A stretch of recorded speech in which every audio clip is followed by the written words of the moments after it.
सोचिए एक ऐसी यूनिवर्सिटी के बारे में जहां हजारों छात्र पढ़ते हों, जहां ग्रामर से लेकर हैंडीक्राफ्ट तक सब कुछ सिखाया जाता हो।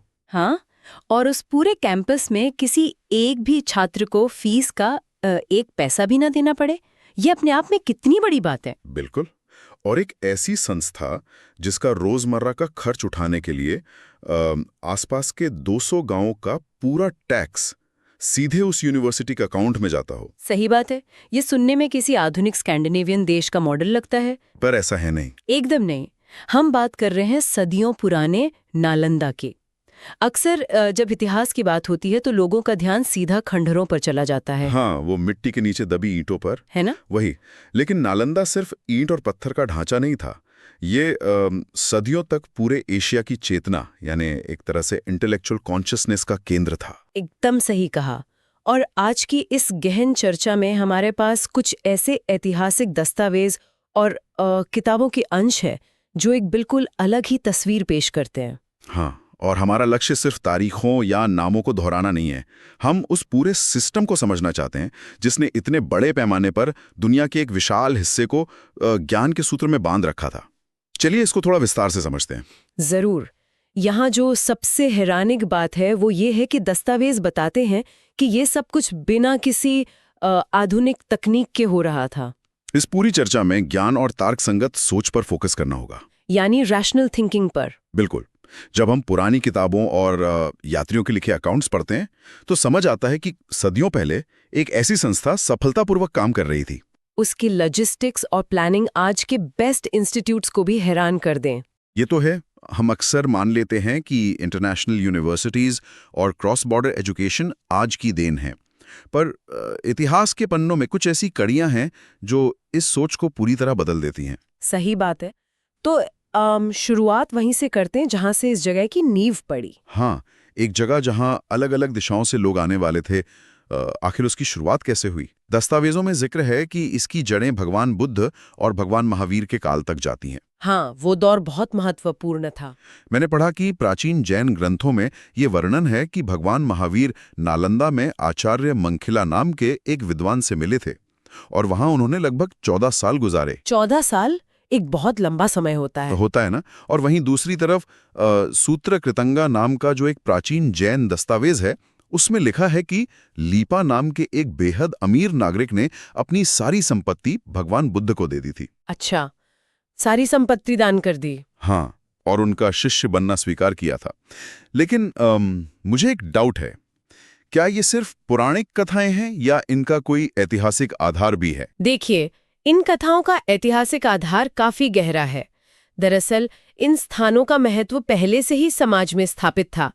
तिब्बती इतिहासकार लामा तारानाथ के लेखन में कुछ और भी ठोस तथ्य मिलते हैं। ओह, लामा तारानाथ, उन्होंने क्या लिखा है? उनके अनुसार ये जगह सारिपुत्र की जन्मभूमि थी। हाँ, सारिपुत्र कौन थे, थोड़ा बताएंगे? हाँ, सारिपुत्र जो दरअसल भगवान बुद्ध के सबसे प्रमुख शिष्यों में से एक थे। हाँ। वो अपनी तर्कसंगत सोच और ज्ञान के लिए जाने जाते थे। अच्छा, तो ये उनकी जन्मभूमि थी। बिल्कुल। और तारानाथ के दस्तावेजों से पता चलता है कि बाद में सम्राट अशोक ने यहाँ आकर एक मंदिर का निर्माण करवाया था। वाह, सम्राट अशोक का कनेक्शन भी यहाँ से है। हाँ, लेकिन जो एक बहुत ही दिलचस्प बात ह्यूएन त्सांग ने लिखी है वो सुनने वाली है। वो एक बेहद मशहूर चाइनीज यात्री थे जिन्होंने यहाँ सालों बिताए थे। हाँ, ह्यूएन त्सांग का नाम तो बहुत सुना है। तो उन्होंने इस जगह के नाम को लेकर एक प्राचीन जातक कथा का हवाला दिया है। उन्होंने बताया कि नालंदा शब्द दरअसल न आलम द से आया है। ना आलम दा, इसका क्या मतलब होता है? इसका अर्थ है मन की ऐसी शांति या ज्ञान की ऐसी प्यास जो भगवान बुद्धा अपने पिछले जन्मों में प्राप्त नहीं कर पाए थे। ओह, यानी एक ऐसी अनंत प्यास जो कभी खत्म नहीं होती है। एकदम सही, ज्ञान की अनंत प्यास। नाम का अर्थ तो अपने आप में एक पूरी फिलॉसफी है, लेकिन इस प्यास को बुझाने के लिए जो आर्थिक नींव रखी गई वो मुझे और भी ज्यादा हैरान करती है। आप उन व्यापारियों की बात कर रहे हैं ना? हाँ।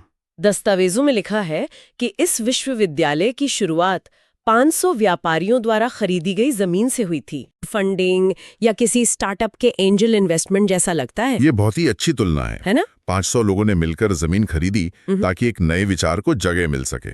आज के दौर में सीड कैपिटल ऐसे ही जुटाया जाता है। बस फर्क ये था कि यहाँ रिटर्न ऑन इन्वेस्टमेंट पैसा नहीं बल्कि सामाजिक और आत्मिक विकास था। उन व्यापारियों ने एक तरह से एक इंटेलेक्चुअल स्टार्टअप में निवेश किया था। सही कहा। एक इंटेलेक्चुअल स्टार्टअप। और ये कोई आम बात नहीं थी। इन व्यापारियों को उस वक्त ये अंदाजा नहीं रहा होगा कि उनका ये निवेश आगे चलकर ज्ञान के एक अंतर्राष्ट्रीय केंद्र में बदल जाएगा। बिल्कुल अंदाजा नहीं होगा। अतोरात नहीं हुआ। 4वीं शताब्दी में जब फाहियन यहाँ आए थे, वो भी एक प्रमुख चाइनीज यात्री थे, तब ये संस्थान अपनी प्राथमिक अवस्था में था। यानी एक छोटे केंद्र के रूप में था तब। हाँ, लेकिन 7वीं शताब्दी में सम्राट हर्षवर्धन के शासनकाल तक आते आते इसने एक विशाल और आलीशान रूप ले लिया था। तो क्रमिक विकास हुआ। बिल्कुल, यही वो दौर था जब ह्यूनसंग यहाँ पहुंचे और उन्होंने इस संस्थान को अपने सबसे बेहतरीन दौर में देखा, अपने पीक पर।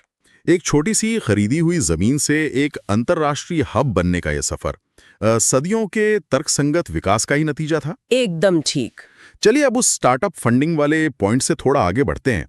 500 व्यापारियों ने शुरुआत तो कर दी और जमीन मिल गई, लेकिन जमीन खरीदना एक बात है और हजारों लोगों का रोजमर्रा का खर्चा चलाना बिल्कुल अलग बात। ये तो सबसे बड़ा सवाल होता है किसी भी संस्थान के लिए। वही तो मुझे ये समझना है कि बिना किसी फीस के ये सब चल कैसे रहा था, क्योंकि दस्तावेज जो बता रहे हैं वो छोटी मोटी इमारतें नहीं थी। हाँ, वो काफी विशाल थे। 8वीं शताब्दी में यशोवर्मन के एक शिलालेख यानी स्टोन इंस्क्रिप्शन में लिखा है कि यहाँ आसमान छूती इमारतें थीं। उस जमाने में स्काई स्क्रेपर्स का जिक्र होना अपने आप में आश्चर्य है। सोचने वाली बात है, सच में। वहाँ साफ पानी के कुंड थे जिनमें लाल और पीले कमल खिले रहते थे, आम के घने बगीचे थे। तो इतने विशाल इंफ्रास्ट्रक्चर और हजारों लोगों के खाने पीने का खर्चा कहाँ से आ रहा था? इसका जवाब एक बेहद आधुनिक लगने वाले आर्थिक मॉडल में छुपा है। चाइनीज यात्री इत्सिंग, जो ह्यूत्सांग के कुछ सालों बाद आए थे, उन्होंने इसका जिक्र किया है। अच्छा, इत्सिंग ने क्या बताया? उन्होंने लिखा है कि वहां लगभग 300 बड़े कमरे और 8 बड़े आयोजन हॉल्स बन चुके थे। आज जो आर्कियोलॉजिकल एक्सकवेशंस हुई हैं, उनसे मिलने वाले खंडहर इन बातों को सच साबित करते हैं। 300 कमरे और 8 बड़े हॉल्स, बाप रे। लेकिन खर्चे की जहां तक बात है, तो इस संस्थान को चलाने के लिए एक विशाल ट्रस्ट या एंडाउमेंट बनाया गया था। एक ट्रस्ट? उस जमाने में? हाँ। शुरुआत में 100 गांव का और इत्सिंग के समय तक आते आते 200 गांव का पूरा राजस्व यानी रेवेन्यू इस संस्थान को दे दिया गया था। 1 मिनट रुकिए, मैं इस बात को ठीक से समझना चाहता हूँ। 200 गांव का पूरा टैक्स एक यूनिवर्सिटी को चलाने के लिए दे दिया गया? हाँ बिल्कुल, सीधा यूनिवर्सिटी के खजाने में। मुझे थोड़ा डाउट हो रहा है यहाँ। क्या गांव वालों ने कभी बगावत नहीं की? बगावत? नहीं, ऐसा कोई जिक्र नहीं है। मैं सोच रहा हूँ अगर आज किसी गांव से कहा जाए कि तुम्हारा सारा टैक्स किसानों या सेना पर नहीं बल्कि कुछ हजार फिलोसोफर्स और स्टूडेंट्स की पढ़ाई पर खर्च होगा, तो शोर मच जाएगा। उस समय ये सिस्टम बिना किसी विरोध के कैसे काम कर रहा था? ये एक बहुत ही वैलिड और जरूरी सवाल है। इसका जवाब उस दौर की सामाजिक सोच और प्राथमिकताओं में छिपा है। सामाजिक सोच कैसे? उस वक्त ज्ञान और तर्कशास्त्र को समाज में सबसे ऊंचा दर्जा प्राप्त था। सदियों पहले ही समाज और शासकों ने ये बात अच्छी तरह समझ ली थी कि ज्ञान का सृजन यानी क्रिएशन ऑफ नॉलेज तभी संभव है जब दिमाग पूरी तरह मुक्त हो। मुक्त हो मतलब? आर्थिक चिंताओं से आजाद हो। एकदम सही। जब एक विद्वान को यह चिंता सताएगी कि कल उसके खाने का इंतजाम कैसे होगा, तो वो कभी गहरे दर्शन या विज्ञान पर काम नहीं कर पाएगा। ये बात तो आज के रिसर्चर्स पर भी लागू होती है। बिल्कुल। राजाओं ने, खासकर उत्तर प्रदेश, बिहार और बंगाल के शासकों ने इस निर्माण और देखभाल में बड़ा हिस्सा लिया। उनका मानना था कि ज्ञान पर किया गया खर्च राज्य का सबसे बड़ा निवेश है, यानी स्टेट स्पॉन्सर्ड निवेश। हाँ, गांव से आने वाला टैक्स सीधे राजा की सेना को बढ़ाने के बजाय विद्या पर खर्च हो रहा था और लोग इसको एक पुण्य का काम, एक सामाजिक फर्ज मानते थे। एक कमाल की बात है। एक तरह से ये स्टेट स्पॉन्सर्ड फ्री एजुकेशन का सबसे पुराना रूप था। सही कहा आपने। तो इसका मतलब वहां पढ़ने वालों की सारी जरूरतें पूरी हो रही थीं ताकि उनका पूरा फोकस सिर्फ और सिर्फ रिसर्च और सीखने पर रहे। और जाहिर सी बात है, जब आर्थिक आधार इतना मजबूत हो तो उस जगह की मशहूरी सरहदें पार कर ही देती है। बिल्कुल करेगी। दस्तावेज बताते हैं कि ह्यूनसांग के वक्त यहाँ लगभग 10,000 विद्यार्थी और 1500 शिक्षक थे। 10,000? आज की कई बड़ी यूनिवर्सिटीज में भी इतने स्टूडेंट्स नहीं होते। वही तो। अगर गणित लगाया जाए तो हर 6-7 छात्रों पर एक शिक्षक था। ये तो किसी modern day post graduate research institute का रेशियो लगता है, जहां हर स्टूडेंट को इंडिविजुअल अटेंशन मिलता है। एग्जैक्टली, एकदम सही रेशियो पकड़ा आपने। और सबसे दिलचस्प बात है कि ये छात्र आ कहां से रहे थे? चाइना, कोरिया, तिब्बत, तुर्किस्तान और मंगोलिया। हाँ, और ये अंतर्राष्ट्रीय अपील अचानक से नहीं आई थी। ये उस विश्वास का नतीजा थी जो इस संस्थान ने सालों में कमाया था। इस विश्वास का कोई सबूत है दस्तावेजों में? हाँ, यहाँ का एक दस्तावेज बड़ा हैरान करने वाला है। एक तांबे की पट्टी यानी कॉपर प्लेट इंस्क्रिप्शन मिली है जो महाराजा देवपाल देवा के काल की है। अच्छा, इस इंस्क्रिप्शन में क्या लिखा है? इसमें एक बहुत ही इंटरेस्टिंग घटना का जिक्र है। स्वर्ण द्वीपा, जिसे आज हम इंडोनेशिया कहते हैं, वहाँ के शैलेंद्र वंश के सम्राट श्री बालपुत्र देवा इस संस्थान से बहुत ज्यादा प्रभावित थे। इंडोनेशिया के सम्राट यहाँ से प्रभावित थे? हाँ, उन्होंने मगधा के शासक के पास अपना एक विशेष दूत भेजा। उनका अनुरोध था कि उन्हें नालंदा में एक बड़ा विहार यानी एक मॉनेस्ट्री या हॉस्टल बनवाने की इजाजत दी जाए, ताकि उनके देश से आने वाले छात्रों को ठहरने की जगह मिल सके, राइट? एकदम ठीक। और इतना ही नहीं, उन्होंने इस नई इमारत का खर्च उठाने के लिए 5 गांव दान में देने का भी अनुरोध किया। वाओ! इसको थोड़ा प्रैक्टिकल टर्म्स में सोचते हैं। एक देश का राजा दूसरे देश में जाकर वहां की यूनिवर्सिटी में एक इंटरनेशनल स्टूडेंट हॉस्टल फंड कर रहा है। हाँ, सोचकर देखिए उस वक्त का डिप्लोमेसी लेवल। ये आज की ग्लोबल सॉफ्ट पावर डिप्लोमेसी का सबसे शानदार उदाहरण लगता है मुझे। ऐसे काम आजकल दुनिया के सबसे ताकतवर देश अपने प्रभाव को बढ़ाने के लिए करते हैं। बिल्कुल। इसका मतलब उस समय नालंदा किसी आम संस्थान की तरह नहीं, बल्कि उस वक्त की आईवी लीग की तरह था। सही कहा। जहां पढ़ना या वहां की डिग्री लेना पूरी दुनिया में एक बहुत बड़े सम्मान की बात मानी जाती थी। और इस अंतर्राष्ट्रीय सम्मान के पीछे सबसे बड़ा कारण उस जगह का माहौल था। दस्तावेजों से पता चलता है कि नालंदा महाविहारिया आर्य भिक्षु संघ की प्रामाणिकता पूरे एशिया में थी। आर्य भिक्षु संघ, ये वहां के टीचर्स का ग्रुप था? हाँ, ये वहाँ के विद्वान भिक्षुओं का समुदाय था। खुदाई के दौरान वहाँ मिट्टी की बहुत सी मोहरें या क्ले सील्स मिली हैं। अच्छा, वो क्ले सील्स किस काम आती थी? वो इस बात का सबूत है कि वहाँ कितना विशाल और ऑर्गेनाइज प्रशासन था।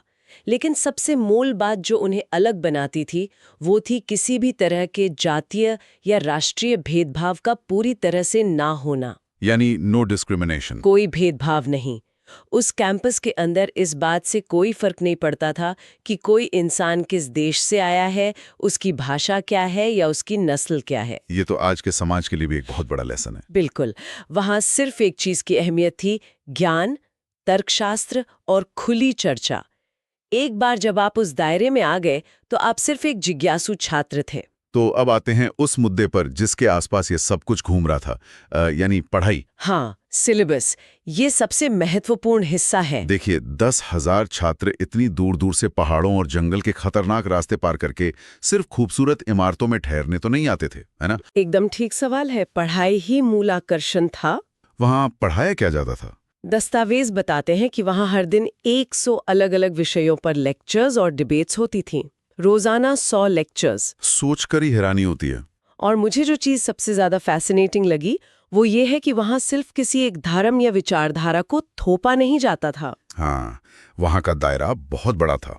महायाना और 18 निकायज, जो कि बुद्धिज्म के अलग-अलग स्कूल्स ऑफ थॉट हैं, उनकी पढ़ाई तो होती ही थी, पर उसके साथ साथ वेदास, ब्राह्मणिकल लिटरेचर, दर्शन और उस समय के विज्ञान की भी बराबर पढ़ाई होती थी। यानी एक ऐसी खुली और उदार आइडियोलॉजी जो सभी विचारों को आमने सामने रखती थी और उन्हें लॉजिक की कसौटी पर कसती थी। बिल्कुल। और इस खुली आइडियोलॉजी को बैलेंस करने के लिए उनका एक बहुत ही स्ट्रिक्ट और स्ट्रक्चर्ड सिलेबस था।